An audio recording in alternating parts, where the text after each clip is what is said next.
আসসালামু আলাইকুম সবাইকে। আজকে আমরা 11 অধ্যায় জীবে প্রজননের খুবই গুরুত্বপূর্ণ একটা চিত্র আঁকবো এবং সবথেকে বড় কথা হচ্ছে এই চিত্রটাতে তোমাদের অনেকের অনেক কনফিউশন হয় যে আসলে কোনটা আসলে কি আঁকবো এবং কিভাবে আঁকবো, সেটা তো একটা আছে। তো চিত্রটা হচ্ছে নিষেক প্রক্রিয়া। তোমরা যদি বই খেয়াল করো তাহলে দেখবা যে এখানে নিষেক প্রক্রিয়ার সাথে একটা আদর্শ ডিম্বকের গঠনও আছে। তোমরা অনেক সময় ডিম্বকের গঠন আর স্ত্রী গ্যামেটোফাইটের গঠন এগুলো হচ্ছে গুলিয়ে ফেলো, তো আজকে সবকিছু ক্লিয়ার করে দিব। সো প্রথমে আমরা একটা আদর্শ ডিম্বকের গঠন আঁকবো। আমাদের বইতে যে এই চিত্রটা আছে আদর্শ ডিম্বকের গঠনের জন্য, একটা ডিম্বকের ভেতরের একটা সিগনিফিক্যান্ট অংশ হচ্ছে আসলে স্ত্রী গ্যামেটোফাইট, ঠিক আছে? সো স্ত্রী গ্যামেটোফাইটের অংশ কিন্তু আলাদা, সেটা আমি দেখিয়ে দিব। তো চলো শুরু করি। আমি এই সাইডে রাখতেছি এটা। সো কিছুই না, জাস্ট প্রথমে আমি একটা গোল দিব, ডিম্বক যেহেতু, সো ডিম সাইজে রাখবো, একদম পারফেক্ট গোল না। আচ্ছা, এরপরে এর ভেতরে এখন যে অংশটা আমি মার্ক করতেছি এইটা আসলে স্ত্রী গ্যামেটোফাইট। এখন যেটা আঁকলাম এটা স্ত্রী গ্যামেটোফাইট। তো স্ত্রী গ্যামেটোফাইট আমরা আগের চিত্র অঙ্কন কৌশলেও শিখেছিলাম, সেটাই আবার আঁকছি। এখানে একটু তোমরা খেয়াল করো, মাঝের যেটাকে আমি ডিম্বাণু হিসেবে চিহ্নিত করছি সেটা একটু বড় করে আঁকবো। এখন কথা হচ্ছে এখানে অনেকগুলো কোষ আছে, এই কোষগুলো এত ছোট ছোট করে দিতে গেলে আসলে পরীক্ষার হলে অনেক বেশি টাইম লাগবে। সো আমি একটু বড় বড় করে কোষগুলো দিয়ে দিচ্ছি।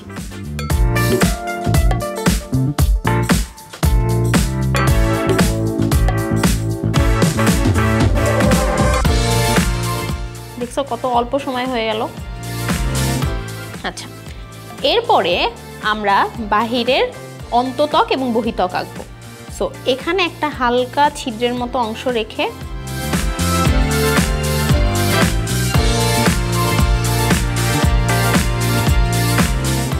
এবং এই দাগটা এইভাবে, অর্থাৎ এই লাস্টের দাগটা একটু বাহির দিয়ে দিব এবং এখানে যে জিনিসটা আঁকছি, এখন যে জিনিসটা আঁকছি এটা আসলে নিষেক প্রক্রিয়াটা যখন শুরু হয় তখন তুমি দেখাতেও পারো, নাও দেখাতে পারো। এখন আমরা চিহ্নিতকরণ করব। এই চিহ্নিতকরণটা যখন আমরা করব একই সাথে কিন্তু আমরা একটা আদর্শ ডিম্বকের গঠনও পড়ে ফেলবো। তো বরাবরের মতোই আগের ভিডিওগুলোতেও যেভাবে বলেছি একটা হালকা করে আমি দাগ দিয়ে নিচ্ছি। এবার একটা একটা করে চিহ্নিতকরণ করব।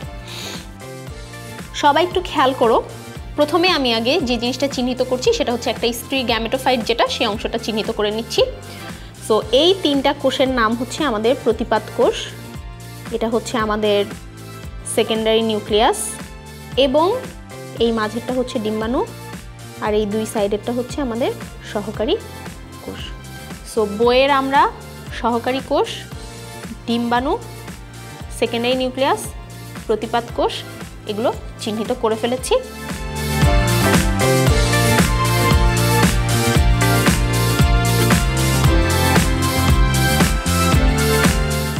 এই সবগুলো একসাথে মিলে যেটা তৈরি করেছে সেটা হচ্ছে স্ত্রী গ্যামেটোফাইট।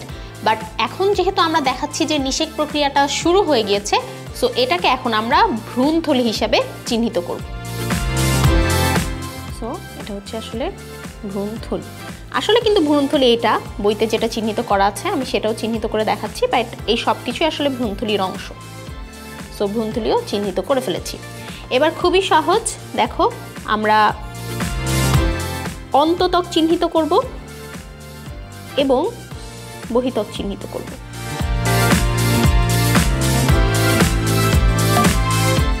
এবার তুমি যে কোষগুলো বাহিরে এঁকেছো, ভ্রূণথলির বাহিরে যে কোষগুলো এঁকেছো সেই কোষগুলোর নাম দিয়ে ফেলি চলো। এই কোষগুলোর নাম হচ্ছে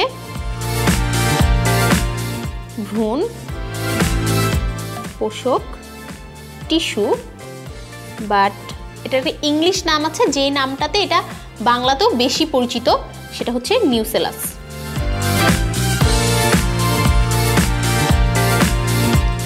তাহলে ভ্রূণথলিকে যে টিস্যুটা আবৃত করে রাখছে, টিস্যু মানে অনেকগুলো কোষ আবৃত করে রাখছে, সেটাকে আমরা ভ্রূণ পোষক, মানে ভ্রূণকে পোষণ করে রেখেছে বা ধারণ করে রেখেছে এমন টিস্যু বা ইংলিশ নামটা হচ্ছে নিউক্লিয়াস বলতে পারি।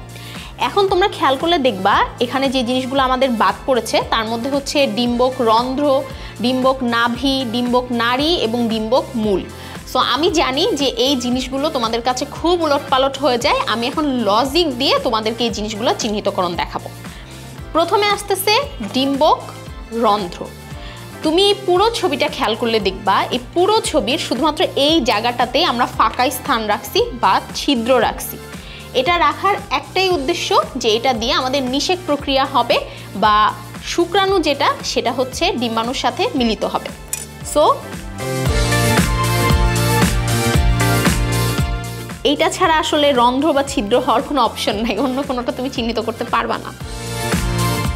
ডিম্বক রন্ধ্র।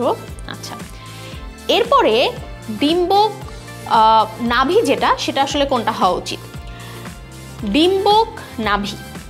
নাভি বলতে আমরা যেটা বোঝাই, আমরা জানি যে জন্মের সময় বাচ্চা হচ্ছে যেরকম মায়ের সাথে নাভির অংশ থেকে নাড়ি দিয়ে সংযুক্ত থাকে, এখানেও ঠিক একইভাবে আমাদের যে ভ্রূণথলি বা ডিম্বকের মেইন পার্টটা সেটাও একটা নলের মতো অংশ দিয়ে সংযুক্ত আছে এবং সেই সংযুক্তকরণ অংশটাই হচ্ছে নাভি। এই যে এটা হচ্ছে সেই নাভির অংশ। এবং নাড়ি মানে হচ্ছে আমরা বুঝি যে নল বা টিউব লাইক অংশ। সো অবভিয়াসলি এই যে এই নল বা টিউব লাইক যে অংশটা আছে সেটাই আমাদের নাভি বা নাড়ি হবে। তাহলে নাভি আর নাড়ির মধ্যে পার্থক্য করার জন্য আমরা মনে রাখবো যে আমাদের যে নল টাইপের যে অংশটা সেটা আসলে মূলত নাড়ি হবে এবং যে অংশটা যে জয়েন্ট হয়ে আছে সেটা হচ্ছে নাভি হবে। এবং এখানে খবরদার কেউ এই অংশটাকে নাড়ি বলবা না, এই অংশটা কিন্তু আমাদের যে ছবিটা দেখতেছি পরাগ নালিকা যেটা নলের মতো তৈরি হয়ে শুক্রাণুর একটা গতিপথ তৈরি করে সেটা কিন্তু এই অংশটা। সো এটা কিন্তু আমরা চিহ্নিতকরণ এখানে করছি না। এবং লাস্ট হচ্ছে ডিম্বক মূল বা হচ্ছে একটা ডিম্বকের মূল অংশ যেটা আমরা দেখতে পাচ্ছি, এরকম একটা ডিম্বকের একদম মূল বা বেস যে অংশটা সেটা। এই তো হয়ে গেল। তাহলে এটা কিসের ছবি হলো বলো তো? এটা কি নিষেকের ছবি হলো? না, এটা কিন্তু নিষেকের ছবি হয় নাই, এটা হয়েছে একটা আদর্শ ডিম্বকের ছবি। নিষেকের ছবি বললে এই ছবিটা আঁকার কোনোই প্রয়োজন নাই কিন্তু। তাহলে এটা কিসের চিত্র?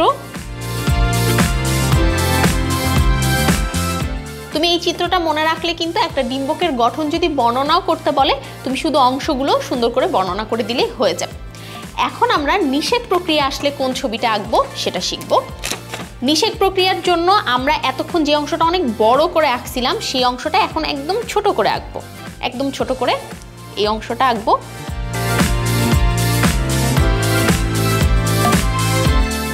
এবং এখানে নিউসেলাস যে টিস্যু আছে বা নিউসেলাস যেটা আছে সেটাকে খুব ছোটভাবে দেখাইছে, এত বড়ভাবে দেখায়নি কারণ চিত্রটাই তো ছোট করে ফেলেছে।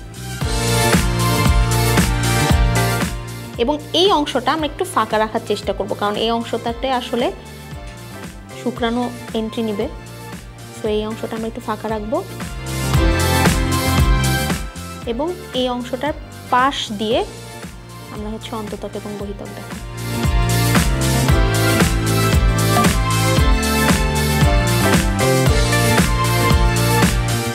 এবার আগে আমরা একটা কাজ করতে পারি, আমরা ফুলের যে অংশটা দেখাচ্ছি সেটা আগে সহজে এঁকে নিতে পারি। এরপরে আমরা কি দেখাচ্ছি? এরপরে মূলত এখানে যে জিনিসটা দেখানোর চেষ্টা করা হয়েছে যে এই যে আমাদের এই পরাগ রেণু যেটা আছে এটার নলটা অর্ধেক তৈরি হয়েছে, পুরোটা তৈরি হয় নাই। আর এখানে যে পরাগ রেণুটা আছে সেটার নলটা একদম পরিপূর্ণভাবে তৈরি হয়ে এবং এখানে আমরা দেখাচ্ছি যে শুক্রাণু এন্ট্রি নিচ্ছে।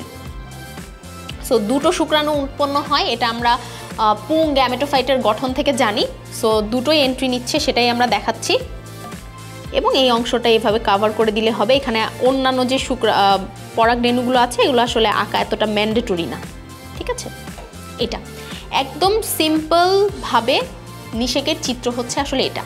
তোমাকে এখানে দেখাতে হবে স্পষ্টভাবে একটা ডিম্বক এবং সেই ডিম্বকে একটা ছিদ্রের মতো অংশ রেখে সেই অংশ দিয়ে যে আমাদের পরাগ নালিকা দিয়ে শুক্রাণু এন্ট্রি নিচ্ছে এটা দেখালেই হয়ে যাবে। তো এখন আমরা চিহ্নিতকরণ করে ফেলি। আসলে চিহ্নিতকরণ অলরেডি আমরা আগেরগুলো যেভাবে করছি সেগুলোই। তুমি চাইলে এখানে অনেক কিছু চিহ্নিত করতে পারো, হাতে সময় না থাকলে কম পরিমাণে অংশ চিহ্নিত করলেই হবে। সো তার মধ্যে একটা অংশ থাকবে অবশ্যই হচ্ছে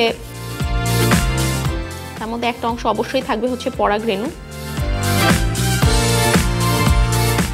একটা অংশ থাকবে হচ্ছে পরাগ, এবং এই অংশটা কি আসলে আমরা দেখাচ্ছিলাম যেটা এই অংশটা সেটা হচ্ছে গর্ভমুণ্ড। সো এটা একটু চিহ্নিত করে দেই, এটা কিন্তু স্ত্রী স্তবকের অংশ, গর্ভমুণ্ড। তুমি চাইলে এই অংশটা চিহ্নিত করতে পারো আরো ভালোভাবে যে এটা হচ্ছে গর্ভদণ্ড, এই অংশটা গর্ভদণ্ড, এটা কিন্তু পরাগনালিকা, গর্ভদণ্ডের ভেতর দিয়ে পরাগনালিকা এন্ট্রি নিয়েছে। আচ্ছা, সো এবার দেখাচ্ছি আমি হচ্ছে ডিম্বক, এবার দেখাচ্ছি হচ্ছে গর্ভাশয়, এবং এখানে আমি শুধুমাত্র যেটা একদমই দেখানো খুবই প্রয়োজন সেটা হচ্ছে ডিম্বাণু, এবং পরপরই চিহ্নিত করে দিব আমি পুংগ্যামেট, মানে আসলে শুক্রাণু। আমি বাংলায় লিখছি।